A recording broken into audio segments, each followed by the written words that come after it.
Bismillahirrahmanirrahim. Assalamualaikum warahmatullahi wabarakatuh. Alhamdulillahi rabbil alamin. Wal aqibatu li ahli taqwa wal yaqin. Wala udwana illa ala zalimin. Asyhadu an la ilaha illallah wahdahu la syarika lah. Wa asyhadu anna sayyidana wa nabiyyana Muhammadan abduhu wa rasuluh. Allahumma salli ala Fatimata wa abiha wa ba'aliha wa baniha wa sirril mustawda'i fiha bi'adadi ma ahata bihi ilmuk. Rabbi syrah li sadri wa yassir li amri wahlul 'uqdatam min lisani yafqahu qawli, amma ba'du. Akhwani akhwati rahmakumullah yang saya muliakan, khusus ada ustaz kita, guru kita Ustaz Muhammad Bakir. Sedianya saya akan membahas setelah bulan puasa kita bahas bab puasa. Saya siapkan bab muamalah. Tadi kata Pak Edi, ada sebagian yang masih baru. Jadi kita ngobrol aja katanya gitu, ngobrol fikih. Kita buka diskusi fikih. Nanti insya Allah Ustaz Bagas bisa banyak membantu memberikan jawaban. Ya insya Allah. Sebagai mukadimah saja, saya ingin menyampaikan tentang materi fikih.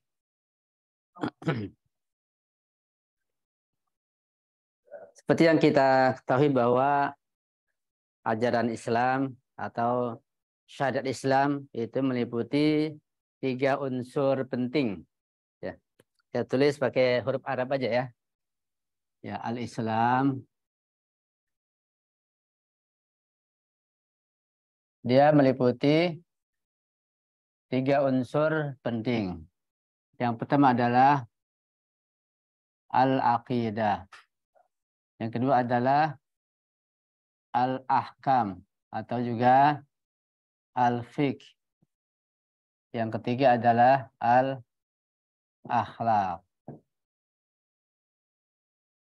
Nah, akidah, fikih atau ahkam ini dan akhlak adalah satu kesatuan di dalam ajaran Islam yang tentu tidak dipisah-pisahkan.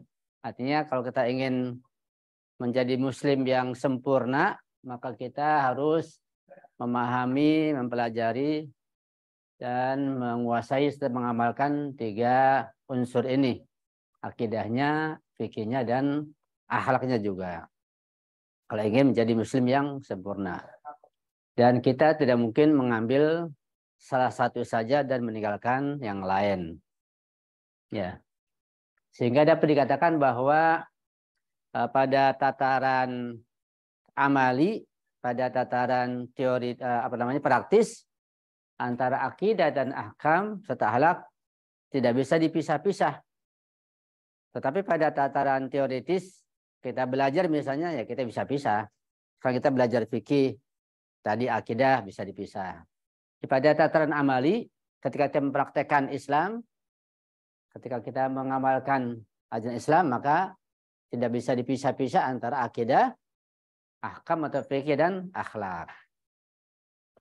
Bahkan saking eratnya hubungan antara akidah, fikih dan akhlak, ada kitab yang ditulis oleh seorang ulama namanya Fiqhul Akhlak. Hubungan yang ada antara fikih dengan akhlak. Dan terkadang hal-hal yang sifatnya akhlak itu sifatnya global. Sangat global. Kemudian fikih atau ahkam merincinya. Misalnya katakanlah hubungan antara sesama manusia dengan alam yang lain. Itu harus saling mengasihani. Saling tolong-menolong, saling memberi. Bahkan kasih sayang bukan hanya kepada manusia, bahkan kepada hewan pun kita harus merasa belas kasih sayang.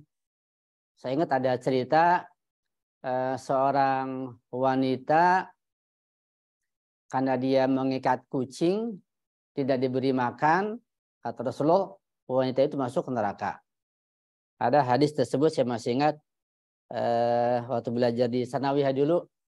Dakhalat imra'atun nara fi hirratin rabatatha walam tut'imha ta'kulu min khashasil ardi. Seorang wanita masuk neraka gara-gara kucing dia ikat nggak dikasih makan, masuk neraka. Karena nggak punya sifat kasih sayang. Kepada hewan pun kita harus punya sifat kasih sayang. Ada kisah yang lain, ada seorang yang memiliki burung. Setelah dia lihat burungnya itu terbang sana sini ingin keluar, dia merasa kasihan. Dia buka, sangkalnya dilepas burung itu. Iya. Maka berkat dia mengasihani burung dan dilepas, Allah dan malaikat mengasihani orang tersebut. Sampai ada hadis itu di salah satu kitab kecil, kitab kuning, Ar-Rahimuna yarhamuhumur rahmanu yarhamu man fil ardi yarhamukum man fis sama. Ya. Jadi akhlak begitu, sesama kita saling mengasihani, saling tolong menolong. Tetapi Nabi fikih merincinya, jangan mentang-mentang kita harus kasihan pada hewan, misalnya, saya mau nggak makan ayam, kasihan kan disembelih, enggak. Begitu, kayak ada ajaran Advent ya, tidak makan daging. Ya, mentang-mentang kasihan sama ular, ada ular datang, ya misalnya ada ular atau di kebun ada ular, ada binatang buas, ya dibiarkan, ya berbahaya. Fikih mengatur, ada aturannya, gitu. Hubungan dengan manusia, secara akhlak sifatnya global, ya kita berbuat baik, tolong menolong, saling tegur sapa, jangan menyakiti, jangan menzalimi, itu akhlak sangat global. Tapi di fikih sangat terperinci. Hubungan dengan Nasrani bagaimana, dengan misalnya Yahudi atau orang kafir, yang kafir zimmi bagaimana, yang kafir harbi bagaimana, itu dirinci oleh fikih. Jadi fikih merinci hal-hal yang global yang ada di dalam akhlak. Itu luas bahasannya. Nah, terkadang satu masalah itu dibahas dalam akidah, di dalam fikih juga, dalam akhlak juga. Misalnya masalah al-ghibah, ya, menggunjing. Bab ghibah itu dibahas dalam akhlak. Karena bagian dari akhlak bab ghibah itu. Tapi dibahas dalam masalah akidah juga. Karena dia akan merusak keimanan. Seperti api memakan kayu bakar, ghibah itu menghancurkan amal ibadah. Iman jadi rusak. Dalam akidah dibahas bab ghibah. Dalam ahkam, dalam fikih dibahas juga. Karena ada muamalah, ya, dengan cara menggibah bisa cari uang. Ya, ceramah di mimbar menjatuhkan orang lain, caci maki sana sini, dapat uang. Itu kan menggibah. Ya. Mungkin kalau ibu kan gibahnya di dapur, di mana gitu. Kalau mungkin tukang ojek di warung kopi. Kalau ulama gibahnya di mimbar, lebih keren lagi. Gibah juga, ya, membuka keburukan atau aib orang lain, walaupun aibnya memang ada. Itu dibahas dalam masalah pembahasan akidah juga, fikih juga, dan akhlak juga. Bab ghibah. Jadi luas, ya. Saking eratnya hubungan antara masalah itu, maka dibahas dalam semua permasalahan. Jadi nggak bisa dipisah-pisah antara akidah, ahkam, dan akhlak, begitu. Nah, kemudian kalau kita melihat lebih dalam lagi, ternyata akidah itu tidak semudah yang kita gambarkan, ya. Karena akidah juga berkaitan erat dengan masalah akal, masalah pemikiran, hubungan dengan filsafat nanti dengan di depan lebih dalam lagi. Nah, sehingga pada pembahasan tertentu di dalam akidah ada ikhtilaf di antara ulama. Dimulai aliran, ada Asy'ariyah, ada Maturidiyah, ada Mu'tazilah, ada Adliyah atau Isna Asy'ariyah, macam-macam aliran di dalam akidah. Sampai sekarang masih ada. Ada yang sudah punah, ada yang hampir habis, ya. Ada yang masih bertahan. Kayak Asy'ariyah, Ahli Sunnah masih bertahan. Syiah juga banyak, bermacam-macam. Ada yang bertahan kuat, Isna Asy'ariyah atau Imamiyah. Bahkan mereka punya negara di Iran. Ya, mau datang presidennya ke sini hari Rabu.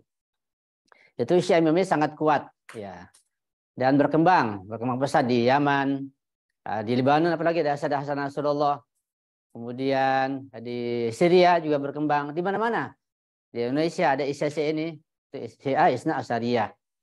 Syiah Gulat, ya, sudah hampir punah, yang mungkin kabarnya ada di Turki. Kabar Allah saya nggak tahu. Dan begitulah aliran-aliran akidah banyak sekali. Di dalam fikih pun banyak aliran. Ya, ada kita mengenal Imam Syafi'i, Syafi'iyah, Malikiyah, Hanafiyah, Hambaliyah, di Syiah Ja'fariyah, ada lagi yang Wahabiyah, macam-macam. Ya. Di akhlak enggak tahu memang Ustaz, aliran akhlak bagaimana, macam-macam ya. Akhlak kayaknya banyak kesamaan ya. Sebenarnya berbeda antara akhlak dengan adab.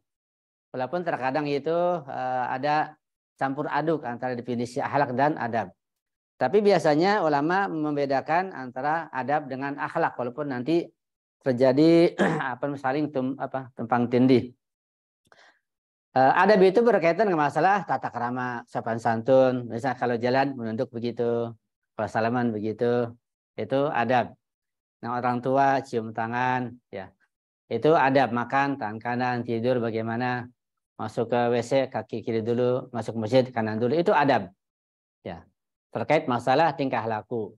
Jadi gerakan zahir, jawari yang pada badan namanya adab. Kalau akhlak berkaitan masalah hati, biasanya begitu. Tentang sifat-sifat yang buruk, yang baik, yang buruk, sudah hasud, ya, apalagi ria, dan macam-macam. Dan sifat-sifat yang baik, yang terpuji seperti tawadhu, nah seterusnya. Itu pembahasan di akhlak. Biasanya begitu, walaupun nanti ada campur aduk. Itu sekedar mukadimah tentang masalah akidah, ahkam, dan akhlak yang tidak bisa dipisah-pisah. Dan nanti ahkam juga, fikih juga luas juga. Kita mengenal ada hukum-hukum awali, hukum sanawi. Ya, bagian dari fikih juga. Terkadang kita melihatnya bagian dari akhlak, tapi nggak tahunya fikih. Satu contoh misalnya, ketika ada katakan hukum melihat aurat wanita, ya hukumnya haram secara fikih. Pada kondisi normal, ya melihat aurat wanita haram. Ada seseorang misalnya yang biasa di kali itu, daerah Sulawesi, kan biasa mandi di kali itu. Kalau antum melewat laki-laki melihat orang mereka, haram kan? Dosa. Itu hukum fikih, ya. Tapi kalau antum sedang berjalan, ya, khususnya sedang berjalan nih, ada wanita kecebur di kali, ya, mau tenggelam, mau hanyut, gimana? Kata fikih mau lihat, tolongin, kan haram, nggak boleh, biarin aja gimana? Mati nanti. Nah, di sini fikih juga yang mengatakan, kata fikih, iya hukum awali, antum haram melihat wanita auratnya pada kondisi normal. Pada kondisi darurat, kondisi tertentu, antum wajib melihat mereka, megang mereka, nolong mereka. Ya antum kecebur, tolongin, angkat, nggak apa-apa. Melihat, menggendong, nggak apa-apa. Bahkan wajib untuk menyelamatkan nyawa orang itu. Ini fikih juga. Ya, ada unsur akhlaknya di situ.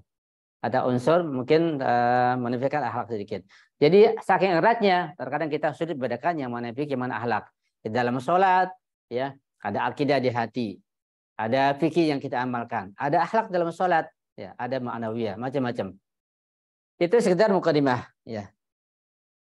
Sampai di sini mungkin ada yang bertanya, dipersilakan. Kita ngobrol aja, yang bisa menjawab silakan, yang bisa bertanya juga dipersilakan.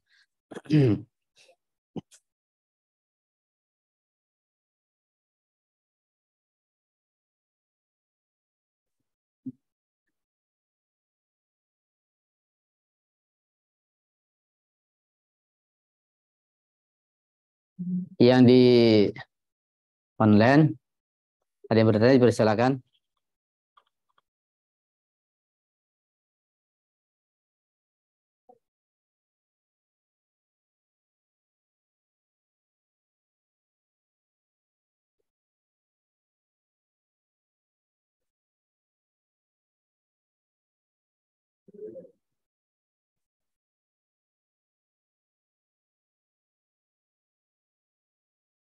Saking banyaknya pertanyaan, tersimpan semua ini.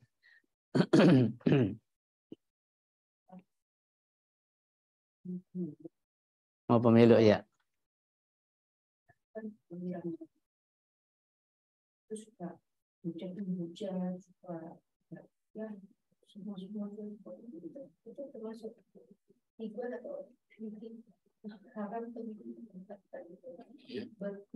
Berargumentasi menyerang bisa ada yang kita sanggah. Iya, Kalau sifatnya ilmiah ada argumen dan tidak menyebutkan aib tertentu, aib seseorang, tidak niat menjatuhkan, nggak termasuk ghibah. Kalau sekedar adu argumen. Kalau sampai menyebutkan aibnya atau sesuatu yang dianggap kekurangannya untuk tujuan menjatuhkannya, itu bagian dari ghibah. Nggak boleh. Kalau namanya misal capres itu kan masing-masing punya calonnya sendiri. Kalau misal nggak saling menunjukkan kelebihan dan kekurangan masing-masing pihaknya, kan itu bagaimana Ustaz? Apakah itu dosa? Kan kalau nggak seperti itu kan nggak bisa menunjukkan keunggulan ini kelemahan istri. Iya. Yang saya tahu biasanya yang diperbolehkan hanya menunjukkan keunggulan, kelebihan. Kemudian kebaikan-kebaikannya. Adapun keburukannya yang wajib ditutupi jangan dibuka. Iya, walaupun lawan. Kepada halayak umum nggak boleh dibuka. Yang Allah tutupi jangan dibuka, termasuk ghibah. Kecuali ada aib-aib yang sudah tersebar, terbuka. Misalnya kejahatan seorang penguasa yang zalim, semua rakyat tahu, ya dibuka. Atau kejahatan seseorang di masyarakat. Kalau tidak dikasih tahu masyarakat akan berbahaya. Maka wajib dibuka pada kondisi seperti itu. Tapi yang tertutup, yang masyarakat tidak tahu dan tidak bahayakan, jangan dibuka, tidak boleh. Ya. Dan biasanya memang mau pemilu ya ada berusaha gibah di situ, saling menggibah, saling menjatuhkan, bahkan ada namimah, macam-macam sudah. Bahkan nanti ada jual beli ayat Al-Quran, hadis-hadis untuk mendukung apa namanya ya calonnya. Fitnah, banyak fitnah yang luar biasa. Kalau kita terbawa, terpancing, kita ikut, terkena dosanya juga. Harus hati-hati. Melihatnya. Iya, iya. Saya ikuti kampanye di Iran misalnya. Mereka rapi di dalam masjid, ceramah begitu, menyebutkan programnya apa, masa depannya apa, sikapnya kepada Amerika, pada Zionis, pada dunia itu disampaikan. Tentang pendidikan, tentang apa disampaikan. Jadi nggak ada gibah. Programnya. Iya programnya. Kalau di Indonesia sudah campur aduk jadinya. Menghujat di Iya. Sampai ada kata-kata yang kita nggak berani juga menyebutkannya. Bahkan seorang mubalik juga terkadang dalam ceramahnya menghujat, menggibah, menjatuhkan dengan kata-kata yang sangat jorok dan menjijikan. Iya, sangat disayangkan. Tapi kan situasi pilpres dalam beberapa tahun ini kan itu sangat mengerikan sekali, nggak kayak gitu ya. Iya. Yang rahasia karena masing-masing haknya sendiri. Kalau sekarang kan kalau kita nggak perjuangkan kan sangat mengerikan. Iya betul. Memang sudah sangat seru pokoknya ya. Bisa orang itu bisa dipengaruhi, orang-orang yang awam itu dipengaruhi. Iya. Kita apalagi di media sosial kita nggak tahu ya. Iya. Apa jumlah pendidikan apa campur gitu. Iya. Nggak memperdulikan seperti apa kita anak ini.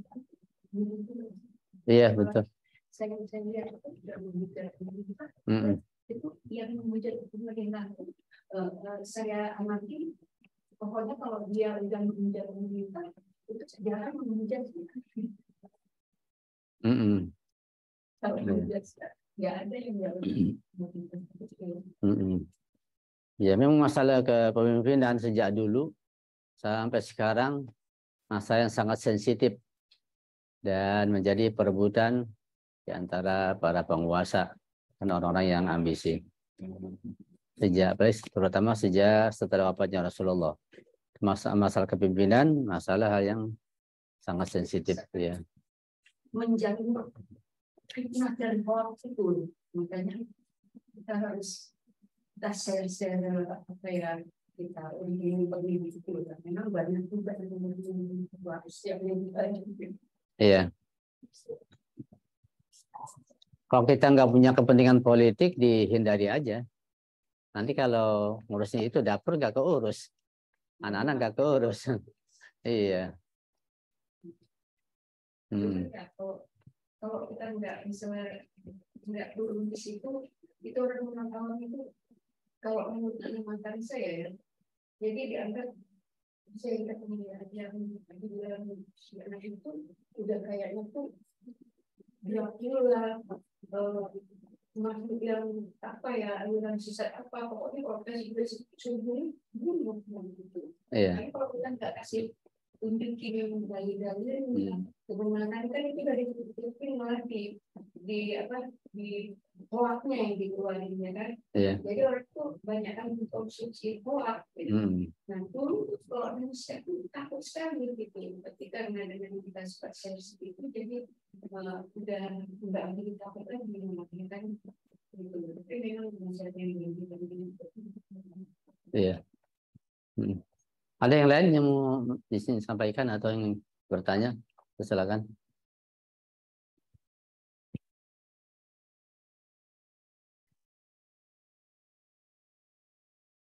Yang di chat ada pertanyaan? Enggak. Mungkin bisa masuk ke bab awal taklid. Bab taklid? Iya. Atau bagaimana? Iya, boleh. Terkait masalah pandangan bertanya, kita buka bab awal ya, bab taklid. Bagi mukadimah, di dalam fikih dibahas masalah taklid, ya. Qallada yaqallidu taklid, at-taklid.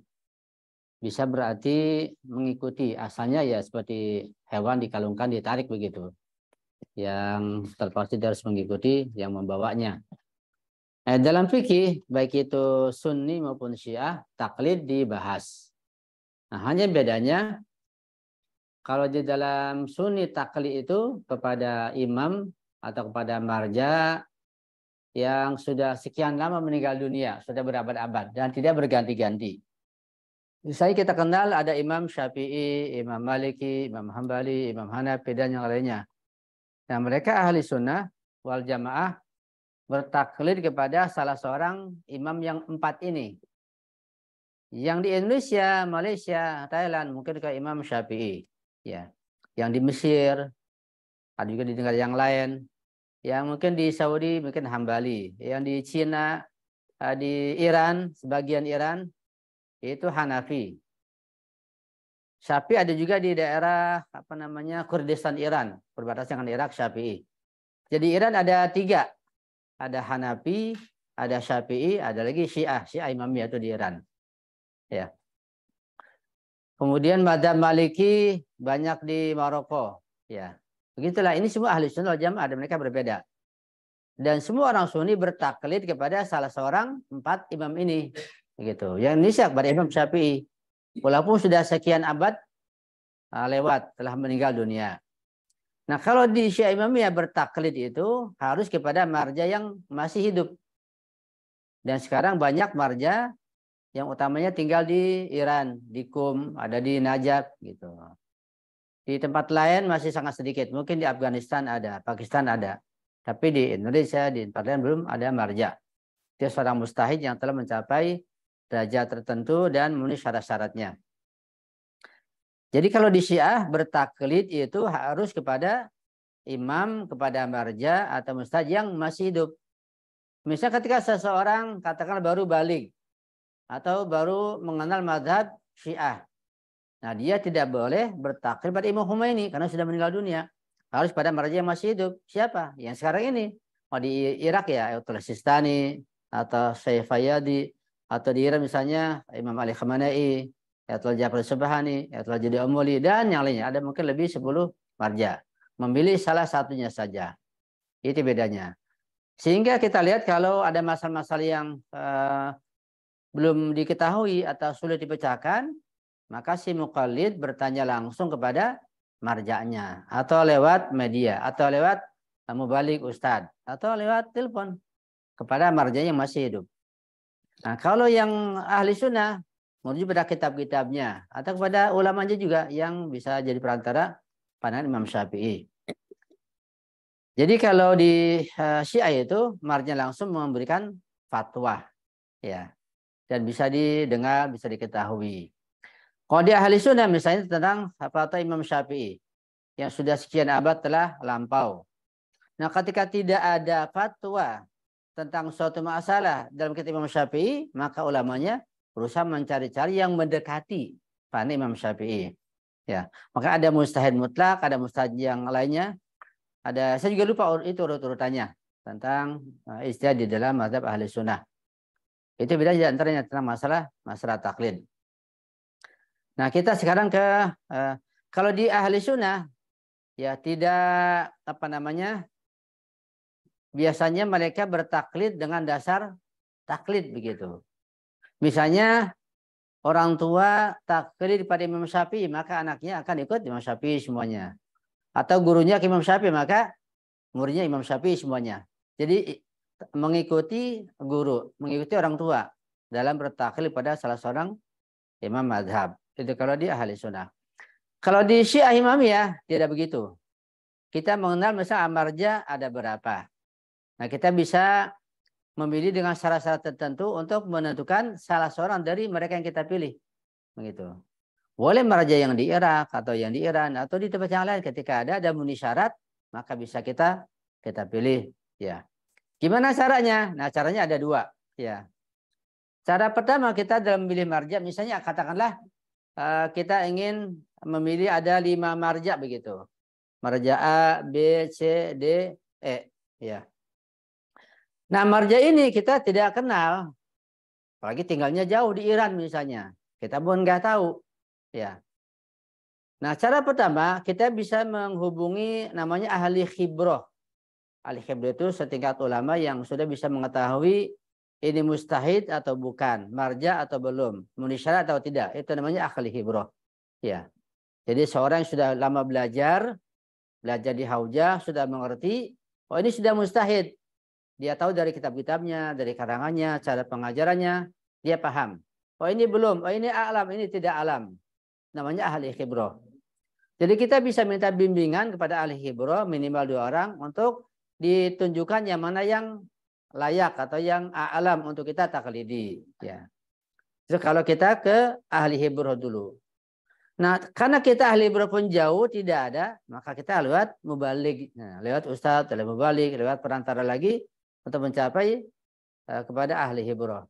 Jadi semakin jauh kita dengan marja kita, maka perantaranya semakin banyak. Ya. Itu cara yang pertama, ya. Jadi kita lewat ahli khibroh atau lewat ustadz mubalik yang membimbing kita pada ahli khibroh kepada marja untuk kita pilih salah seorang di antara mereka. Cara kedua, kita bisa pilih langsung yang kita kenal. Ada 5 marja, A, B, C, D, E. Kita pilih yang A katakanlah. Karena kita senang sama beliau, kita pilih, sementara langsung beliau kita pilih sebagai marja kita. Tapi langsung begini belum sah. Karena kita belum mengenal beliau dan belum ada yang mengokohkan atau mentakyid ke marja'iyah beliau. Perlu ada 2 ahli khibroh. Nah, setelah kita pilih beliau, kita mencari 2 orang ulama ahli khibroh yang mengokohkan dan mentakyid bahwa beliau ini adalah seorang marja yang layak ditaklidi. Itu cara yang kedua. Cara pertama tadi kita antara ahli khibroh dulu baru langsung ke marja. Cara kedua langsung tapi kemudian lewat ahli khibroh belakangan. Terus secara global seperti itu dalam memilih marja taklid. Ya. Ya kalau memang orang-orang yang di gunung, yang di hutan, yang jauh hanya sekedar mendengar ada marja sudah terkenal sudah cukup, nggak masalah karena sangat sulitnya. Tapi buat kita sebagai pelajar yang bisa mencari, bisa bertanya, maka harus lewat ahli khibroh minimal 2 orang. Ya. Yang menyatakan bahwa si fulan adalah seorang marja. Dia seorang yang alam, yang lebih alim dan layak untuk diikuti. Dan biasanya jenjang dari mustahid ke marja itu agak jauh. Ya. Jadi seorang setelah mencapai derajat ijtihad tidak langsung menjadi marja. Ya. Karena menjadi marja itu berarti dia telah siap untuk ditaklidi, untuk diikuti dan memberikan fatwa kepada orang yang bertaklid padanya. Kalau mustahid saja dia hanya berijtihad untuk dirinya sendiri. Begitu. Misalnya ada seorang marja seperti Ayatullah Ja'far Subhani yang masih hidup, beliau di kota Secikum. Dikabarkan beliau mencapai derajat ijtihad menjadi mujtahid usia 40 tahun. Nah, menjadi marja mendekati usia 70 tahun. Jadi jeda waktu hampir 30 tahun dari menjadi mujtahid ke marja. Begitu. Jadi rata-rata sudah tua baru menjadi marja. Ya. Itu sekilas tentang perbedaan taklid di ahli sunnah dan di syiah dan cara memilih marja taklid secara global. Sampai di sini ada pertanyaan, dipersilakan. Terkait masalah taklid. Ya. Kalau misalkan zaman sekarang itu kan resource sudah banyak ya. Sekarang internet itu kan kita bisa mencari misalkan buku-bukunya itu Bastani, bukunya Ayatullah Prasadi itu sudah mulai dicari sekarang. Misalkan seseorang itu mencari buku-buku mereka terus dibaca, akhirnya membandingkan nih di antara marja yang mereka tahu itu lewat riset sendiri gitu. Dan akhirnya mereka yakin bahwa misal marja yang ini menurut dia yang paling berpengetahuan ilmu. Akhirnya dia langsung milih keputusan untuk mentaklid. Apakah itu hal itu juga? Kalau orang itu sudah mencapai derajat ahli khibroh, sudah tahu kaidah usul fikih dan yang lainnya, bisa. Tapi kalau belum belajar secara mendalam, belum sampai derajat pada ahli khibroh bisa menilai ini alim, tidak alim, ini ustaz, ini bukan, dan yang lainnya, belum bisa. Harus lewat ahli khibroh dulu. Dia boleh mencari, membandingkan. Ada 3 marja, 4 marja, dia baca, dia cari, dia condong ke sini. Tapi setelah itu dia harus mencari ahli khibroh untuk mentakyid keinginannya itu. 2 orang minimal. Dia menyatakan bahwa yang dia ikuti adalah betul-betul marja dan alam. Itu caranya. Iya. Jadi kalau langsung sendirian jadi bukan ahli khibroh, belum dianggap sah atau belum sempurna.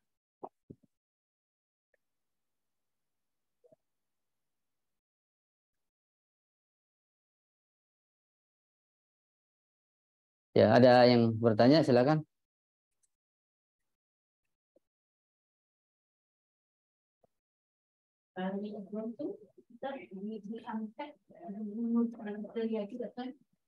Ahli khibroh biasanya yang sudah belajar lama di hauzah, ya, utamanya yang dia pelajari fikih dan usul utamanya itu. Sehingga orang itu telah mampu untuk menilai yang mana yang mustahid, yang mana yang belum mustahid. Yang mana yang a'lam, lebih alim, yang mana yang kurang kealimannya. Nanti dari kitab-kitab yang dia baca, dan melihat metode pengajarannya, cara penyampaiannya, semuanya dinilai, dibandingkan, dia akan tahu. Ya.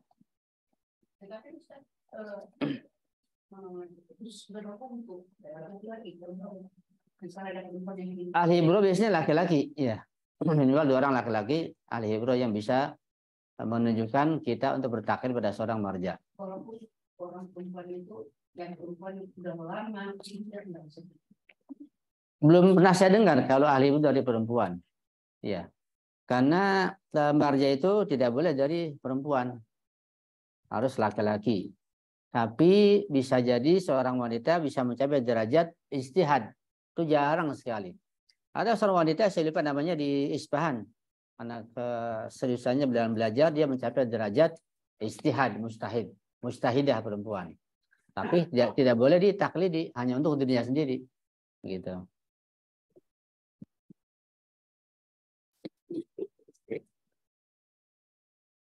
Dalam fikih Ahlul Bait dan fikih Syamiyah, ketika seseorang mengamalkan hukum Islam langsung tanpa bertaklid, dianggap tidak sah. Misal ada kitab kata fikih Imam Ja'far Shadiq bahasa Indonesia, atau terjemahanlah, atau langsung membaca, mengamalkan tanpa taklid, melepaskan marja'iyah, dianggap tidak sah amal perbuatannya. Misalnya tidak tahu, dia mengenal Ahlul Bait, mengenal Syiah, langsung mengamalkan dari buku-buku yang dibaca fikihnya, karena tidak tahu. Nah, tidak sah. Setelah tahu, maka dia harus mencocokkan yang dia amalkan itu dengan marja yang dia taklidi. Ketika ternyata sesuai, dianggap sah. Ketika tidak, ya harus mengqadha atau mengulang. Gitu. Itu pentingnya masalah taklid dan marja'iyah. Nah, terkait masalah politik, ya, tidak ada yang paling ditakuti oleh musuh-musuh Islam Amerika Zionis selain masalah marja'iyah dan wilayatul faqih. itu kunci kesuksesan mazhab Syafi'iyah. Karena itu masalah marja'iyah digoncang sekuat-kuatnya, diadu domba untuk digembos, dikontorkan. Karena ini salah satu siasat yang betul-betul membahayakan buat mereka. Ya, dengan adanya marja'iyah, adanya wilayatul faqih akan tergilas jiwa di sini. Karena marja'iyah sekali mengeluarkan fatwa semuanya serempak. Ketika ISIS masuk ke Irak, ya kan, sudah menguasai, ulama nggak ada yang berani, udah banyak terancam, mengerikan. Ketika ISIS memberikan fatwa bentuk ya semacam kekuatan lawan mereka, udah serempak, gitu. Itu marja. Fatwa Imam Khomeini misalnya luar biasa. Contohnya yang paling sangat mengerikan waktu itu, sangat sensitif. Ketika Salman Rushdie mengatakan tentang ayat setan, mungkin masih ingat, ya. Dan dia betul-betul merendahkan Al-Quran, Islam, bahkan menginjak-injak Al-Quran. Semua ulama nggak ada yang berani, karena di belakang Salman Rushdie adalah Inggris, Amerika, superpower, nggak ada yang berani. Semuanya terdiam, nggak ada yang berani. Imam Khomeini yang keluar, ya. Dia bilang dengan fatwanya itu Salman Rushdie wajib dibunuh. Luar biasa. Semua ulama gemetar, nggak ada yang berani. Ya. Dan ketika ada fatwa seperti itu, nah orang Syiah itu yang punya kemampuan, mereka siap-siap mencari usaha macam-macam. Karena wajib hukumnya dengan fatwa seperti itu untuk mengamalkan fatwa tersebut. Sehingga dengan fatwa tersebut selamatlah Islam. Kalau enggak akan hancur Islam tinggal namanya saja. Gitu. Itu contoh saja. Fatwa sangat kuat dari seorang marja. Ya. Kalau di ahli sunnah ketika ada fatwa sulit. Karena imamnya itu sudah tidak ada. Imam Syafi'i, Maliki sudah nggak ada. Atau fatwa ulama sekarang juga gimana mau diikuti. Mereka juga ikhtilaf. Jadi sangat sulit. Sangat sulit. Kalau di Syiah, misalkan rahbar yang berfatwa, misalnya, katakanlah boikot Amerika atau apa gitu, akan ditaati semuanya. Satu contoh ini cerita aja ya. Ketika ISIS ISIS masuk ke Syria. Ke semua titik yang mereka kuasai.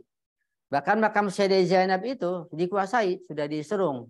Ya, saya pernah di sana di Syria 2 tahun. Jadi tergambar begitu. Ada juga teman dia imam masjid di Sayyidah Ruqayyah, pulang mengimami sholat, tengah jalan ditembak. Macam-macam ceritanya.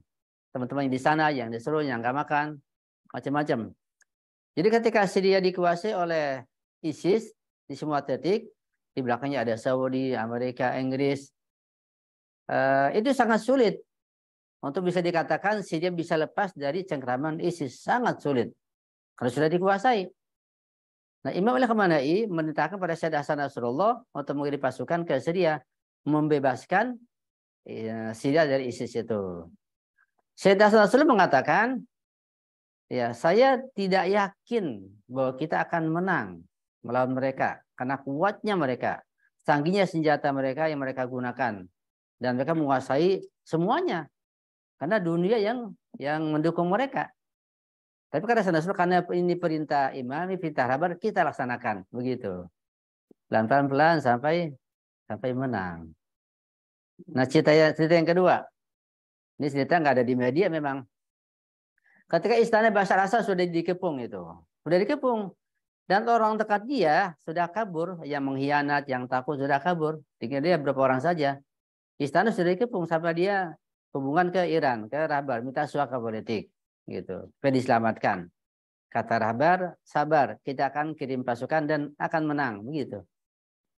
Hal yang mustahil bisa terjadi. Ternyata masuk ke Sayyidah Zainab, pelan-pelan, bisa menang sampai sekarang. Yang paling menonjol Jenderal Qasim Sulaimani. Bahkan saya lihat hari ini beliau ada di Iran. Kan kelihatan ketemu apa gitu. Besoknya sudah ada di Irak. Besoknya sudah ada di Syria. Kapan berangkatnya? Bagaimana? Wallahu alam. Itu beliau gak begitu. Nah, kan medan di Syria, di Irak, apalagi padang pasir, Sahara. Sangat sulit, nggak tergambar. Nah, kita Indonesia gampang. Kita nggak ada musim panas, nggak ada musim dingin. Kemudian mudahlah kalau di sana musim dingin turun salju, musim panas luar biasa. Bagaimana beliau berangkat kita nggak tahu. Sampai mencapai kemenangan. Itu contoh contoh betapa kuatnya fatwa dari seorang marja. Marja Syiah Imamiyah. Ya.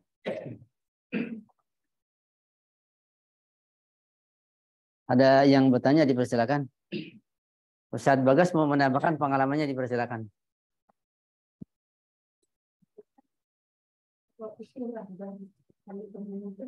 Ini di luar itu apa dia tuh diam-diam pernah kebingungan gitu. Iya. Jadi sebenarnya perjumpaan dengan Imam Jaman itu banyak yang berjumpa dan banyak yang dijumpai. Cuma yang dijumpai nggak ngeh, nggak tahu.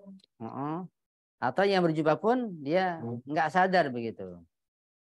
Orang biasa pun banyak dia tolong, dijumpai. Bahkan ada kisah ketika ada seorang ulama dia ingin jumpa dengan Imam Jaman. Ya, hanya dia mujahadah, riyadhah, memuriskan dirinya, berpuasa, sholat, berdoa macam-macam, ingin jumpa Imam Jaman. Sampai suatu saat ada orang ngasih tahu Imam Jaman ada di sana begitu. Nanti Imam Jaman ada di tukang sol sepatu. Jumpalah orang itu.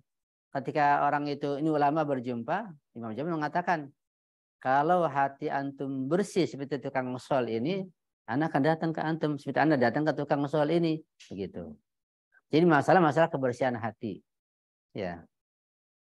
Jadi kedatangan Imam Jaman hal yang sering terjadi, cuma kitanya nggak tahu, nggak sadar, kita nggak paham. Seperti malaikat datang kepada kita, kan sebanyak-banyaknya kita nggak merasa, nggak tahu.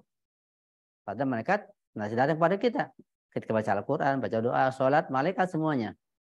Bahkan kita sholat sendirian, di belakang malaikat yang jadi makmum. Kita nggak merasa, nggak tahu. Begitu dengan Imam Jaman.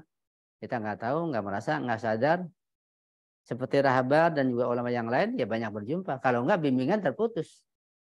Ya. Jadi bimbingan ini nggak terputus dari Allah pada imam maksum yang ada pada sekarang ini daripada para ulama, pada Rahabar. Satu contoh misalnya ketika, saya lupa tahun berapa itu, guru saya cerita ketika Lebanon Selatan sudah dikepung oleh Zionis, ya.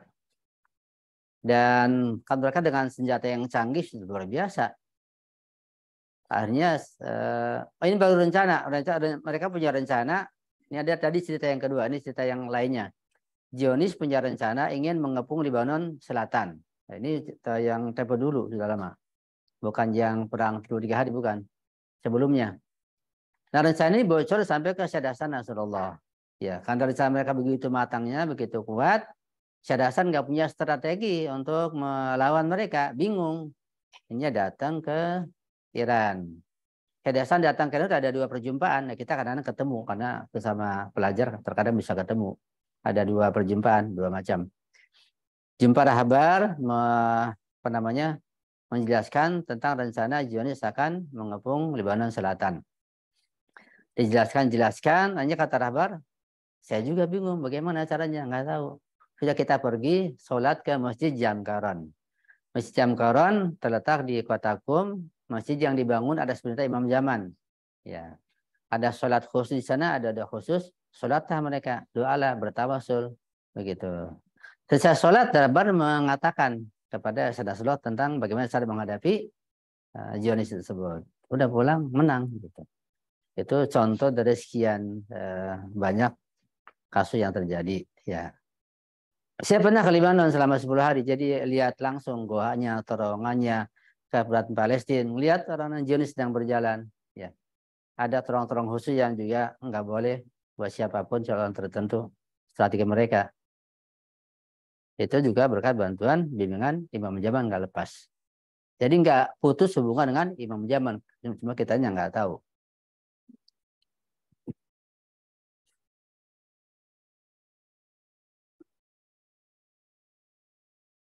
Ini masalah taklid sekedar mukadimah. Ada lagi yang ingin ditanyakan, dipersilakan. Pentingnya masalah taklid ya. Kalau nggak ada, saya yang bertanya aja deh. Sampai kapan kita bertaklid?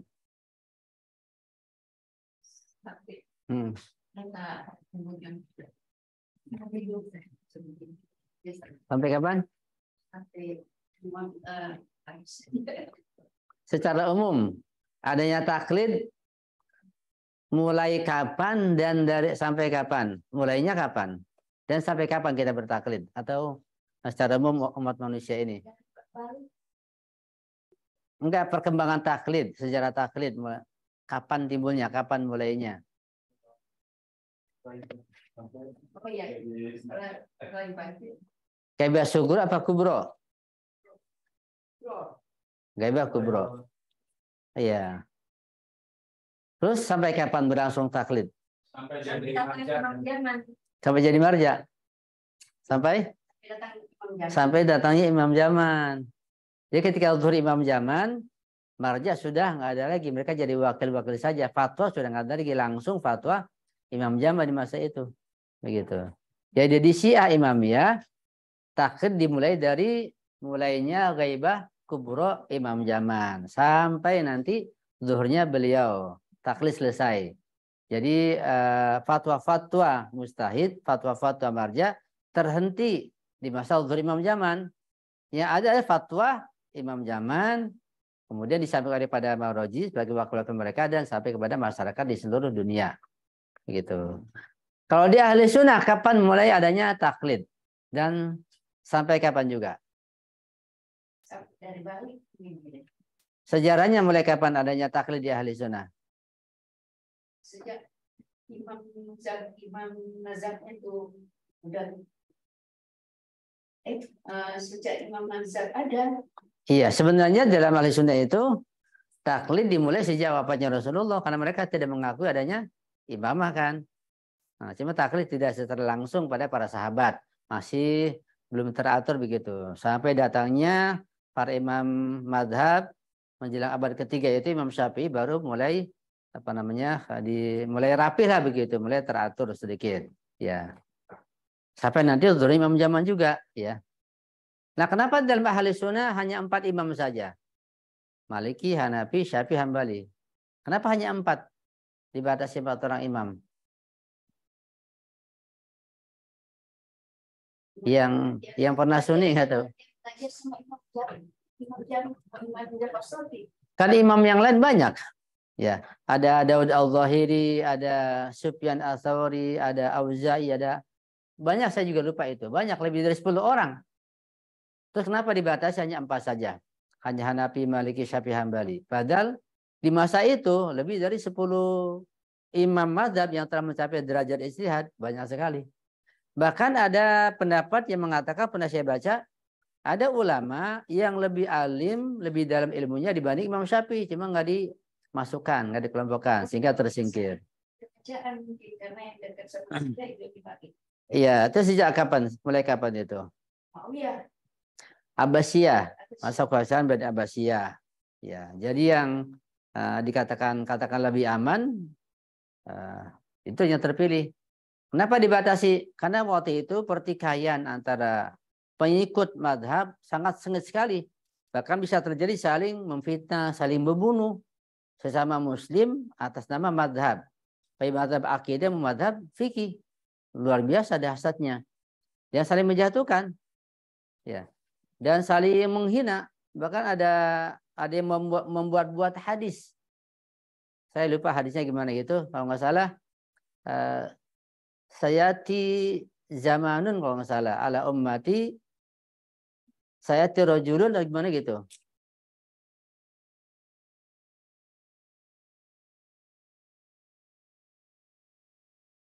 Bagas ingat hadisnya, saya nggak ingat. Yang akhirnya Muhammad bin Idris itu penghinaan buat Imam Syafi'i, dikatakan lebih bahaya daripada iblis. Sampai hadis-hadis dibuat seperti itu saling menjatuhkan. Kalau dibiarkan akan semakin berbahaya. Di sisi lain, ada sebagian imam mazhab yang memang membahayakan pemerintah di masa itu. Begitu. Maka dibatasi 4 saja. Ya. Setelah itu sudah 4 disetop sampai sekarang 4. Yang Syafi'i, Maliki berlangsung sampai sekarang. Sehingga para mukhalid ini tidak mengenal Imam Syafi'i. Siapa beliau, bagaimana fatwanya, ada qaul qadim, qaul jadid. Kalau dipelajari secara mendalam, akibatnya bisa mengendorkan keyakinan mereka kepada imam mazhab. Ya. Karena rata-rata ucapan para imam mazhab itu tidak mengikat. Mereka mengatakan diantaranya, ini hampir semua mengatakan, ija sohal hadis bahwa madhabi.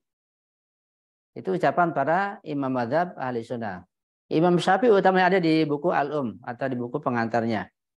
Ija sohal hadis bahwa madhabi. Jika hadis itu sahih, itulah madhabku. Jadi nggak terbatas pada fatwa saja. Semua hadis yang sahih, yang mungkin banyak belum sampai kepada beliau, itulah madhabku. Gitu.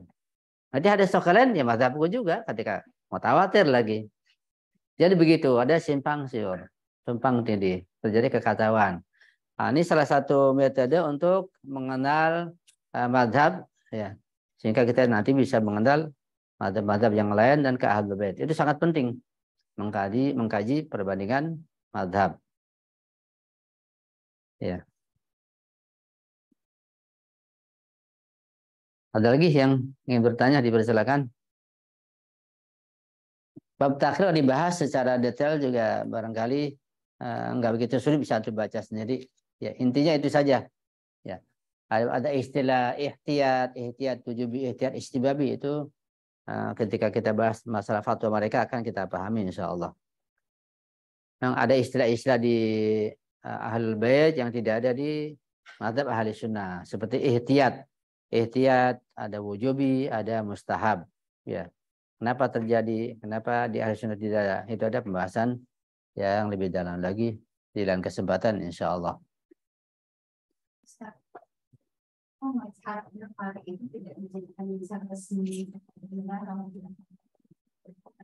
Waktu itu kapan?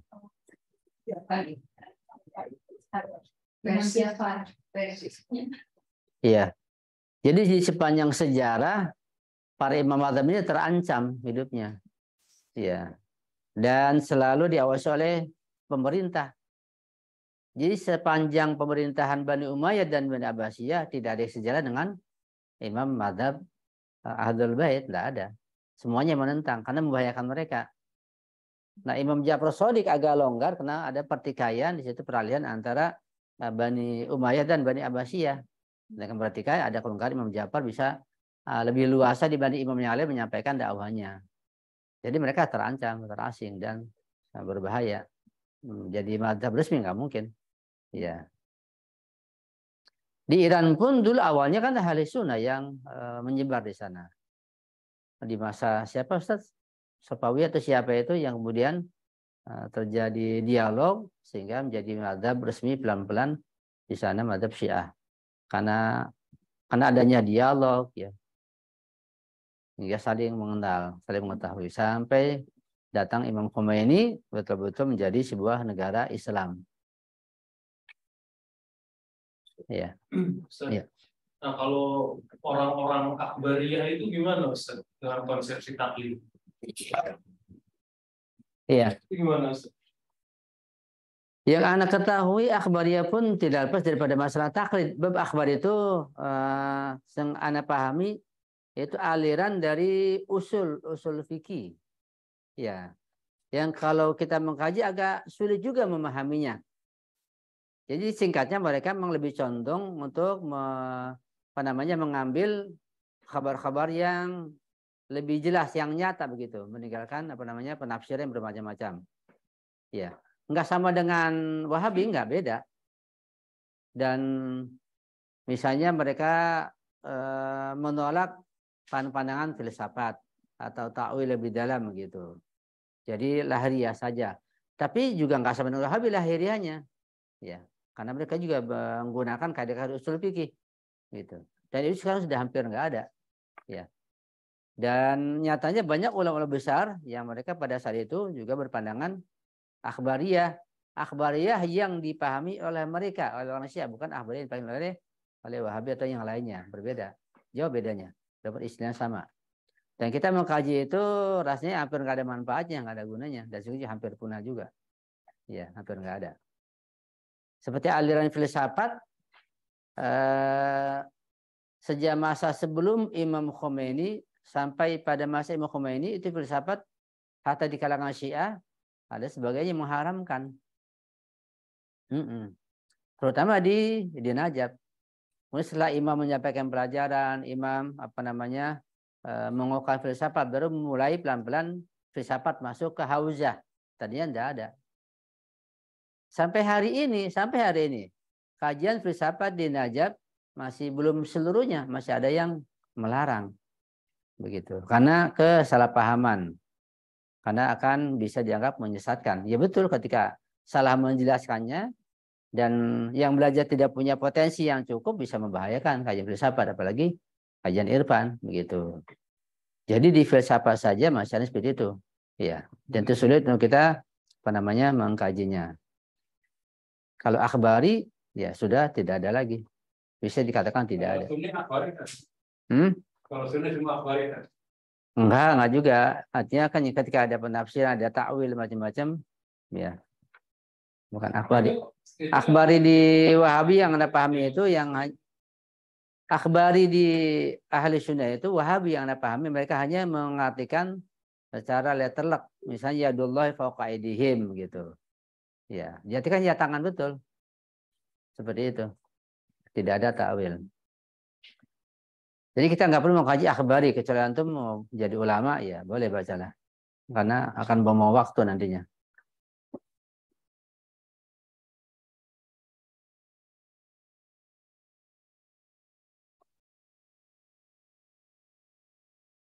Ada waktu berapa lama Pak Edi? 15 menit lagi.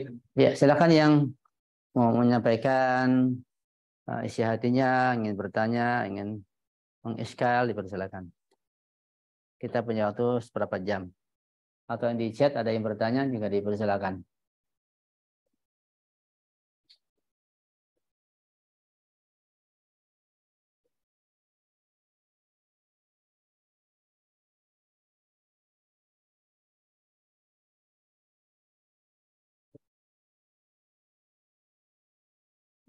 Mazhab ini sampai kapan bisa berlangsung? Sampai kapan bisa bertahan? Iya, bahkan mendekati Imam zaman, mazhab sudah bisa punah, berakhir, tidak ada. Baik dalam akidah maupun dalam fikih, ya. Kalau di ada kan dikatakan Islam itu terbagi 7 golongan. Iya. Nah, kan ini menjelang akhir zaman. Nah, dari 70-an itu sudah terdaftar. Dari apa? 70-an itu. Sudah terbagi 70-an itu. Sudah terdaftar nggak? Iya, ada yang mengatakan karena sulitnya mendata jumlah itu hanya jumlah menunjukkan saking banyaknya. Jadi kalau didata mungkin bisa lebih, bisa kurang. Iya. Bisa jadi makin banyak berkembang, kita nggak tahu. Jadi mendata itu di seluruh dunia sangat sulit sekali. Jadi angka itu terkadang angka 70, angka 100 itu bukan patokan seperti itu menunjukkan saking banyaknya. Ya, banyaknya aliran. Karena mendatanya siapa yang mendata di seluruh dunia? Sulit, ya, sangat sulit.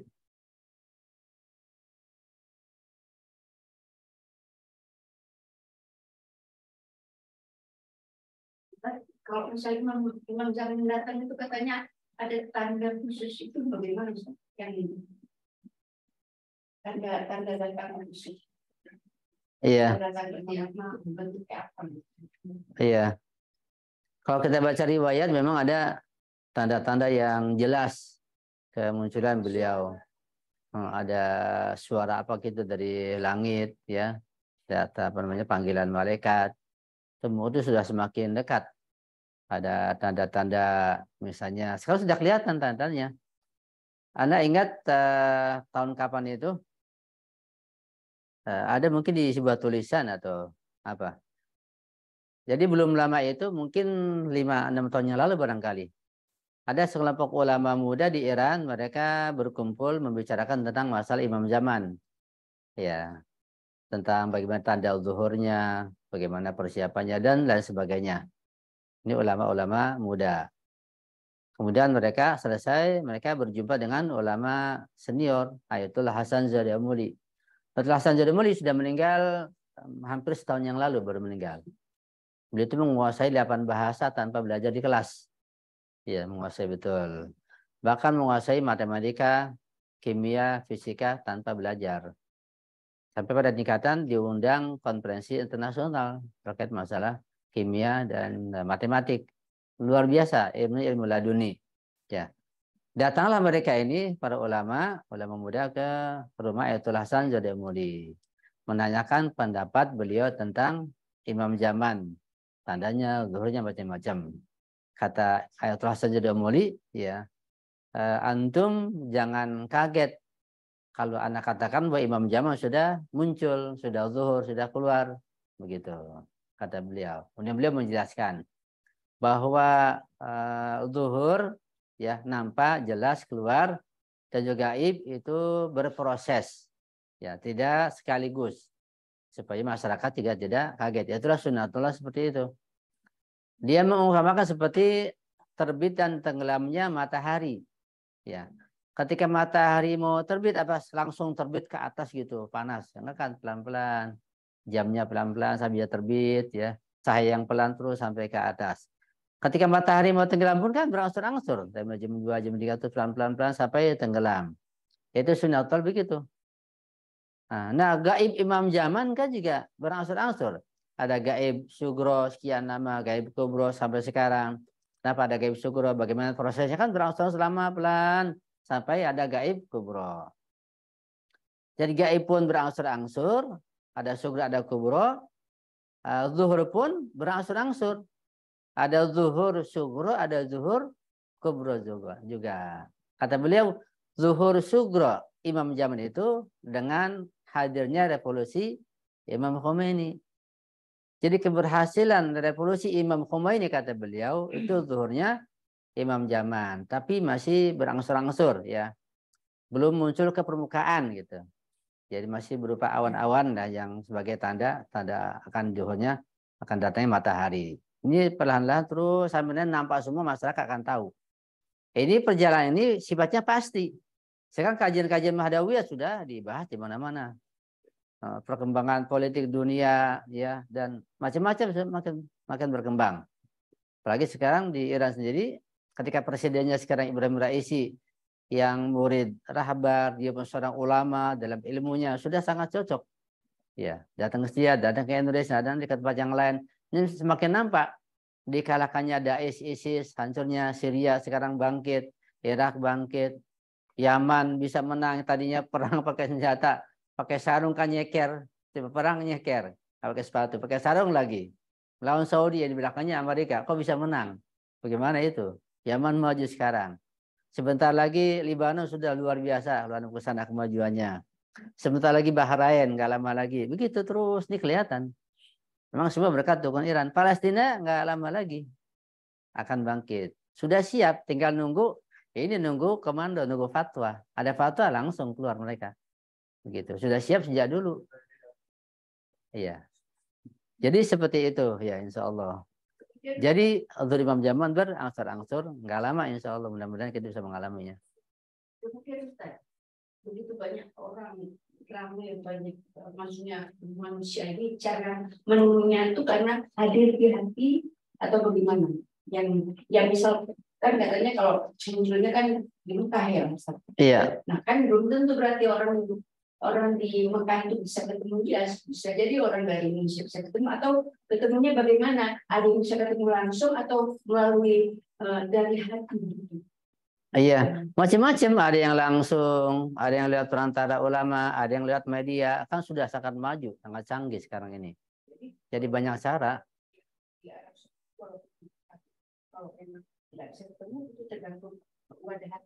Iya, benar. Iya. Nah, sekarang ini pun kalau hati kita bersih bisa ketemu. Iya. Karena simpang siur malaikat dan makhluk rohani ini lebih cepat, lebih banyak dibanding perjuangan kita dengan fisik ini. Kalau makhluk rohani yang kita nggak lihat sangat cepat sekali. Ya, kita baca doa langsung sampai. Dan mereka juga mendoakan kita, orang tua kita atau ulama sama langsung. Nah, para ulama setingkat Syekh Bejat, Imam Khomeini mundar-mandir untuk memberikan bantuan pada kita. Jadi sibuk, kitanya nggak paham, kitanya nggak tahu. Iya. Yang Sulaiman Itu kan dia bisa kemana-mana, kita nggak tahu kan. Iya, jadi kecepatan ruh itu ruh kita nih, kecepatannya nggak bisa digambarkan. Karena jauh melebihi kecepatan apapun. Kecepatan cahaya, kecepatan yang lain. Sangat cepat. Ketika sudah terpisah ruh dengan badannya. Dari alam barzah ke alam dunia ini sangat cepat. Ada riwayat yang begitu. Cuma sekarang ruh kita terkungkung, terpenjara dengan badannya. Ya. Jadi kekuatan ruh kita dipenjara oleh badan, dibatasi, pandangan mata, pendengaran telinga, dan seterusnya dibatasi oleh badan ini. Ketika lepas dari badannya, dia punya kekuatan yang luar biasa. Tapi ada orang tertentu yang dengan badannya bisa kuat ruhnya. Kayak Rasulullah Mi'raj, bagaimana dengan badannya? Kalau kita naik ketinggian tertentu, terhimpit udara, ya hancur. Atau kita dalam air, pada kedalaman tertentu, terhimpit air, ya hancur. Tapi Rasulullah Mi'raj sampai ke Sidratul Muntaha, badannya tidak apa-apa. Sama malaikat pun Jibril nggak kuat. Ya. Laudanau tu'un mulatan lah taraktu. Jadi begitulah masalah kekuatan ruh. Ya. Nah, nanti di masa Imam Zaman kita akan insyaallah menyaksikan hal-hal yang tidak pernah kita saksikan. Ya, yang luar biasa. Ada ulama mengatakan sekarang ini pengetahuan teknologi yang tersebar hanya 2 dari 7 tingkatan. Ya, mereka bahasanya di riwayat bahasa huruf. Hanya 2 huruf, 2 tingkatan. Di masa Imam Zaman akan tersebar pengetahuan teknologi semuanya 7 tingkatan.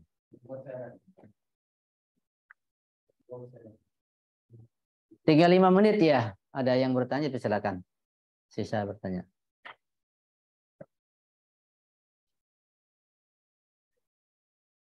Ini Ustaz. Islam di Indonesia, menurut saudara kita yang di Iran, itu seperti apa sih posisinya dalam kondisinya politik Islam yang bisa tahu gitu. Harapannya sejauh mana Indonesia ini? Iya.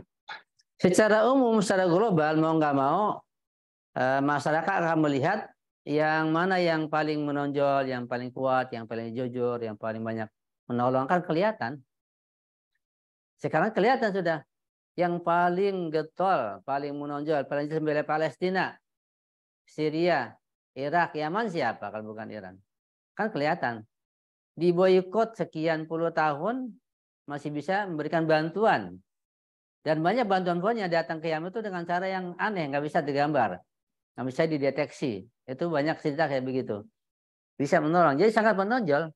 Ketika tidak ada pamrih, kemudian juga jujur, dari sisi logika sangat kuat, jelas, ya pasti menjadi panutan. Itu satu sisi secara global. Sisi lain, Amerika sedang mengalami keruntuhan. Ya kan, Zionis sudah mengalami keruntuhan. Soviet sudah nggak ada. Rusia sudah menyatu dengan Iran. Jadi ada cerita ketika di tahun berapa itu, saya lupa, mungkin sekitar 10 tahun yang lalu, kurang lebih kira-kira.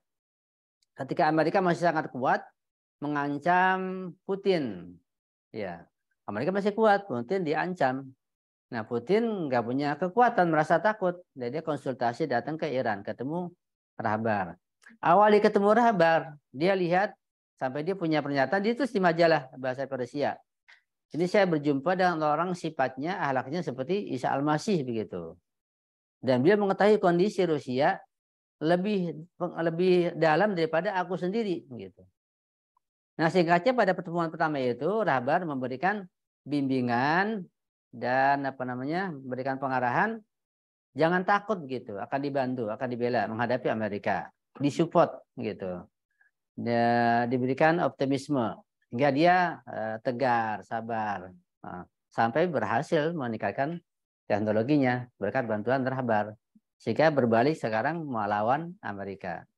Dan sekarang Rusia bersama Amerika. Dan perkembangan Islam khusus Islam Syiah informasi teman saya yang di sana sangat pesat sekali dan luar biasa.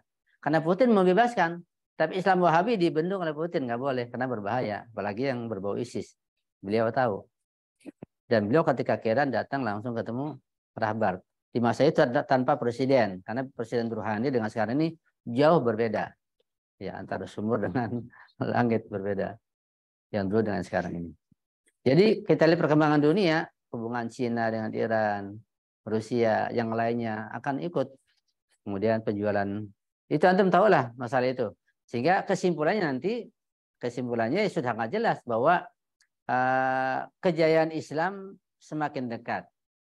Islam akan disaring sampai nanti yang ada ya Islam yang berwilayah, itu Islam yang murni, semuanya akan mengarah ke sana. Jadi itu sifatnya pasti. Karena kalau nggak pasti, nah, Al-Quran bohong, hadis bohong. Yang nggak pasti diri kita, yang nggak pasti. Dari kita yang mengusahakan kita termasuk sana atau tidak. Dari kita belum pasti. Kalau Islamnya pasti. Imam zaman zuhur, jaya, keadaan merata di seluruh dunia, kesejahteraan merata, itu sifatnya pasti. Itulah sunnatullah. Cuma kita yang belum pasti.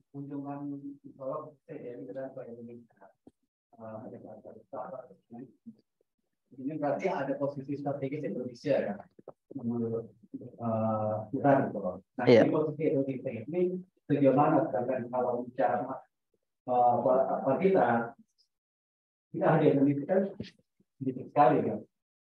Ini bagaimana? Apakah dilihat dari sisi lain atau apa dari perkembangan politik dunia gitu?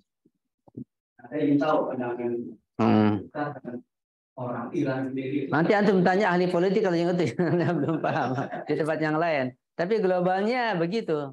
Globalnya hubungan Israel dan Iran sudah terjalin, sudah lama terjalin. Cuma di bawah tanah secara diam-diam.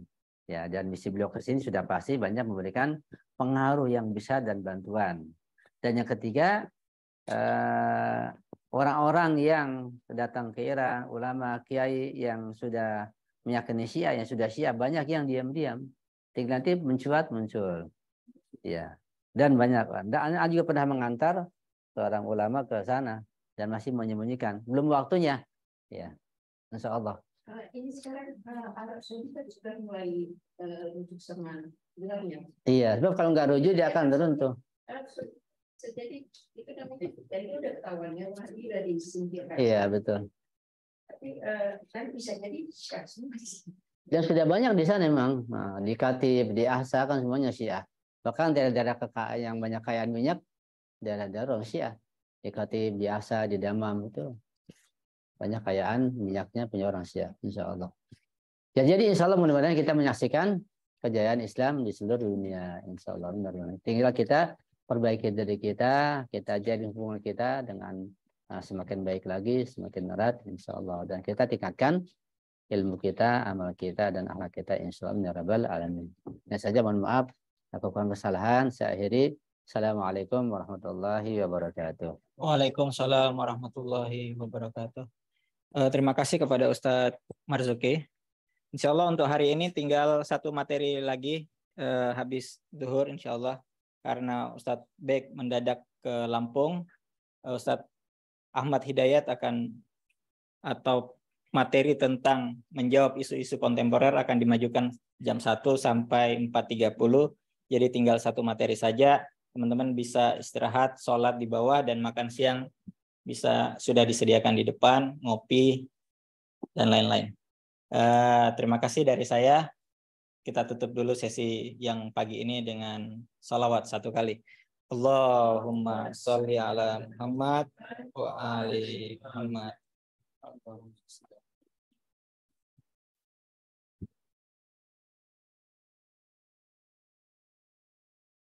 Kodenya.